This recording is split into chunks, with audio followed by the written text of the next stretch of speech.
ದೆಹಲಿಯ ಜಂತರ್ ಮಂತರ್ನಲ್ಲಿ ಹೋರಾಟ ನಡೆಸುತ್ತಿರುವ ವಿದ್ಯಾರ್ಥಿ ಯುವಜನರಿಗೆ ಐಕ್ಯತಾ ಬೆಂಬಲ ಸೂಚಿಸುತ್ತಾ ಡಿವೈಎಫ್ಐ ಕೊಡಗು ಜಿಲ್ಲಾ ಸಮಿತಿ ವತಿಯಿಂದ ವಿರಾಜಪೇಟೆ ಕ್ಲಾಕ್ ಟವರ್ ಮುಂದೆ ಪ್ರತಿಭಟನಾ ಸಭೆಯನ್ನು ಹಮ್ಮಿಕೊಳ್ಳಲಾಯಿತು. ಪ್ರತಿಭಟನಾ ಸಭೆಯನ್ನು ಉದ್ದೇಶಿಸಿ ಮಾತನಾಡಿದ ಡಿವೈಎಫ್ಐ ಕೊಡಗು ಜಿಲ್ಲಾ ಖಜಾಂಚಿ ಸಾದಿಕ್ ಎಎಚ್, ವಿದ್ಯಾರ್ಥಿಗಳ ಮೇಲಿನ ದೌರ್ಜನ್ಯವನ್ನು ಕೂಡಲೇ ನಿಲ್ಲಿಸಬೇಕು ಹಾಗೂ ವಿದ್ಯಾರ್ಥಿಗಳ ಮೇಲೆ ಹಲ್ಲೆ ನಡೆಸಿದ ಪೊಲೀಸ್ ಅಧಿಕಾರಿಗಳ ವಿರುದ್ಧ ಸೂಕ್ತ ಕ್ರಮ ಕೈಗೊಳ್ಳಬೇಕು ಎಂದು ಆಗ್ರಹಿಸಿದರು. ನೀಟ್ ಪರೀಕ್ಷೆ ಪ್ರಶ್ನೆ ಪತ್ರಿಕೆ ಸೋರಿಕೆ ಮಾಡಿದವರ ವಿರುದ್ಧ ಕಠಿಣ ಕ್ರಮ ಕೈಗೊಳ್ಳಬೇಕು ಮತ್ತು ನೀಟ್ ಪರೀಕ್ಷಾ ವ್ಯವಸ್ಥೆಯನ್ನು ರದ್ದುಪಡಿಸಬೇಕು ಎಂದು ಅವರು ಒತ್ತಾಯಿಸಿದರು. ವಿದ್ಯಾರ್ಥಿಗಳ ಎಲ್ಲ ಬೇಡಿಕೆಗಳನ್ನು ಕೇಂದ್ರ ಸರ್ಕಾರ ಈಡೇರಿಸಬೇಕು, ಮೃತರಾದ ವಿದ್ಯಾರ್ಥಿಗಳ ಕುಟುಂಬಗಳಿಗೆ 1 ಕೋಟಿ ರೂಪಾಯಿ ಪರಿಹಾರ ನೀಡಬೇಕು ಮತ್ತು ಕೇಂದ್ರ ಶಿಕ್ಷಣ ಸಚಿವ ಧರ್ಮೇಂದ್ರ ಪ್ರಸಾದ್ ಕೂಡಲೇ ರಾಜೀನಾಮೆ ನೀಡಬೇಕೆಂದು ಅವರು ಆಗ್ರಹಿಸಿದರು.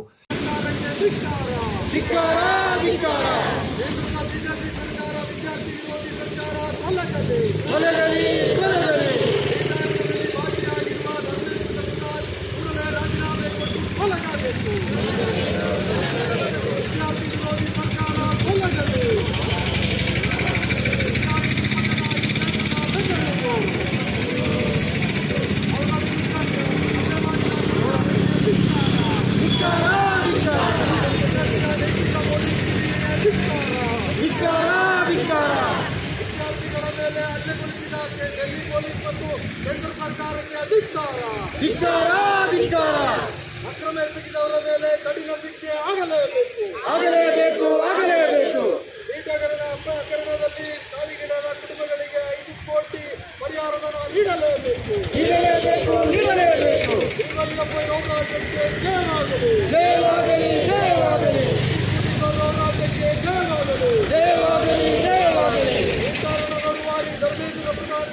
ರಾಜೀನಾಮೆ ನೀಡಲೇಬೇಕು. ವಿದ್ಯಾರ್ಥಿಗಳ ಭವಿಷ್ಯದ ಜೊತೆ ಆಟವಾಡುವ ಕೇಂದ್ರ ಸರ್ಕಾರಕ್ಕೆ ಧಿಕ್ಕಾರ. ವಿದ್ಯಾರ್ಥಿ ವಿರೋಧಿ ಯುವಜನ ವಿರೋಧಿ ಸರ್ಕಾರಕ್ಕೆ ಧಿಕ್ಕಾರ.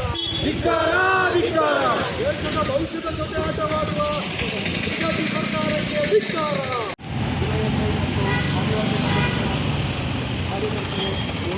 ವಿದ್ಯಾರ್ಥಿಗಳೇ, ಇವತ್ತು ನಾವು ಸೇರಿರುವುದು ಕೇವಲ ಒಂದು ಪ್ರತಿಭಟನೆ ಮಾತ್ರ ಅಲ್ಲ.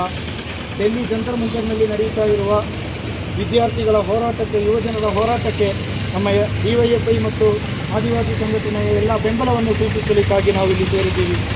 ಈ ಒಂದು ಪ್ರತಿಭಟನೆಯ ಬಗ್ಗೆ ನಾವು ಮಾತಾಡಬೇಕಾದರೆ, ಡೆಲ್ಲಿಯಲ್ಲಿ ತಿಂಗಳಿಗಟ್ಟಲ ಈಗ ಕಷ್ಟಪಡ್ತಾ ಇರುವ, ಮಳೆ ಬಿಸಿಲು ಊಟ ತಿಂಡಿ ಏನೂ ಇಲ್ಲದೆ ಕಷ್ಟಪಡ್ತಾ ಇರುವಂಥ ಯುವಕರು, ವಿದ್ಯಾರ್ಥಿಗಳು ಅಲ್ಲಿ ಹೋರಾಟ ಮಾಡ್ತಾ ಇರುವುದು ಕೇವಲ ವಿದ್ಯಾರ್ಥಿಗಳಿಗೋಸ್ಕರ ಮಾತ್ರ ಅಲ್ಲ. ಈ ದೇಶದಲ್ಲಿ ಬಿಜೆಪಿ ಸರ್ಕಾರ ನಡೆಸ್ತಾ ಇರುವ ವಿದ್ಯಾರ್ಥಿಗಳ ಮೇಲೆ ನಡೆಸ್ತಾ ಇರುವ ಈ ಹಲ್ಲೆಗಳೆಲ್ಲ ನೀವು ನೋಡಿರ್ಬೋದು. ವಾಟ್ಸಪ್ಪಲ್ಲಿ ಮತ್ತು ಸೋಷಿಯಲ್ ಮೀಡಿಯಾಗಳಲ್ಲಿ, ಇನ್ಸ್ಟಾಗ್ರಾಮಲ್ಲಿ ಡೈಲಿ ಕಾಣಿಸ್ತಾ ಇದೆ.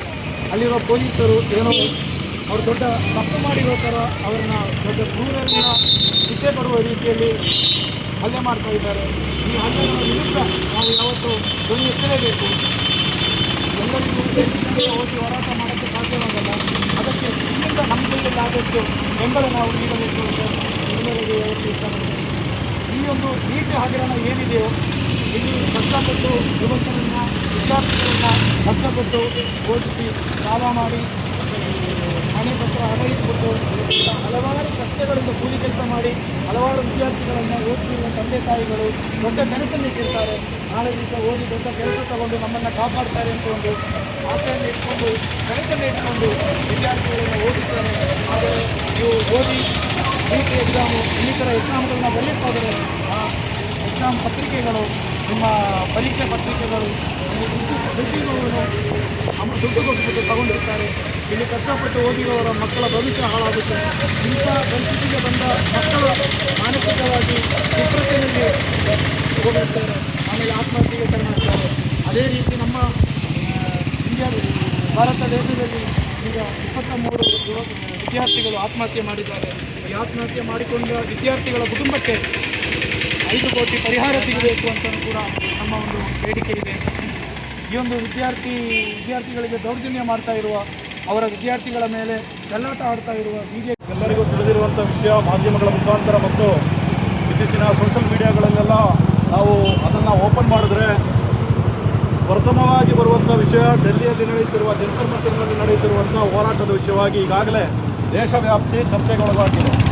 ಈ ಚರ್ಚೆಯನ್ನು ಒಳಗಾಗುವಂಥ ಈ ಸಂದರ್ಭದಲ್ಲಿ ಈ ಪ್ರದೇಶದಲ್ಲಿರುವಂಥ ಜನಸಾಮಾನ್ಯರು ಎಲ್ಲರೂ ಸೇರಿ ಇವತ್ತು ವಿದ್ಯಾರ್ಥಿಗಳೆಲ್ಲ ಸೇರಿ ನೀವು ಇವತ್ತು ಈ ಕಾರ್ಯಕ್ರಮವನ್ನು ತಕ್ಕ ಮಟ್ಟಿಗಾದರೂ ಸ್ವಲ್ಪ ಜನ ಕಮ್ಮಿ ಇದ್ದರೂ ಕೂಡ ಈ ಕಾರ್ಯಕ್ರಮವನ್ನು ಮಾಡಿ ಏನಿವತ್ತು ಪೊಲೀಸ್ ಇಂಟೆಲಿಜೆನ್ಸ್ ಮುಖಾಂತರ ಏನು ದೆಹಲಿಯಲ್ಲಿರುವ ಸರ್ಕಾರಕ್ಕೆ ಒಂದು ಎಚ್ಚರಿಕೆಯನ್ನು ಕೊಡುವಂಥ ನಿಟ್ಟಿನಲ್ಲಿ ಇವತ್ತು ಈ ಕಾರ್ಯಕ್ರಮವನ್ನು ಹಮ್ಮಿಕೊಂಡಿದ್ದೀರಾ.